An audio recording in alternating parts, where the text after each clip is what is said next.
What's up guys, Cash back again, and today we're taking a look at the information that was shared in the latest blog post for Marvel's Avengers and break it down exactly what these changes could mean for the future of the game going forward, because this is a pretty big change they have planned and there's a lot to unpack, so let's jump into it.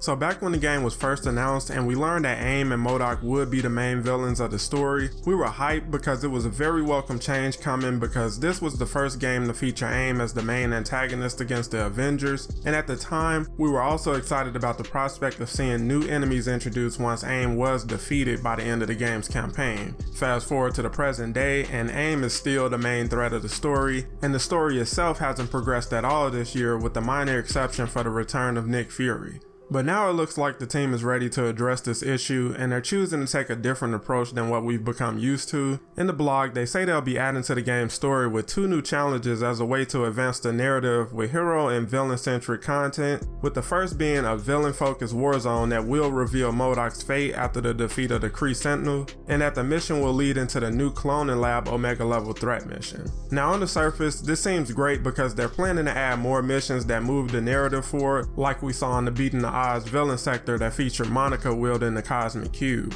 And once you complete that mission and speak with Hank Pym at the Anthill, you get a subtle but clear tease for Roy becoming Ultron in the future. So new missions that affect the bigger story are definitely a positive, but then you have to compare that to what we've gotten from hero operations and expansions. The War for Wakanda did a lot for the game, like bringing in new players, introducing 2 new villains, reuniting Black Panther with the Avengers, and adding a new biome for players to explore. But at the end of its over 3-hour campaign, if you include the raid, nothing really changed with the status quo. We know a lot of time and resources went into creating Black Panther's expansion, and it seems the team no longer believes that's the best use of their time, and from the sound of things, the big hero operations and expansions we've seen in the past may no longer be a thing going forward, and the story will be told and progressed through hero missions and villain content instead, which is something I think will be really divisive for fans initially, because there has always been a divide when it came to story in the end game, where some players really liked having a separate campaign that focused solely on the new hero, and others felt like those campaigns were largely unnecessary because there really is an incentive to replay the campaign.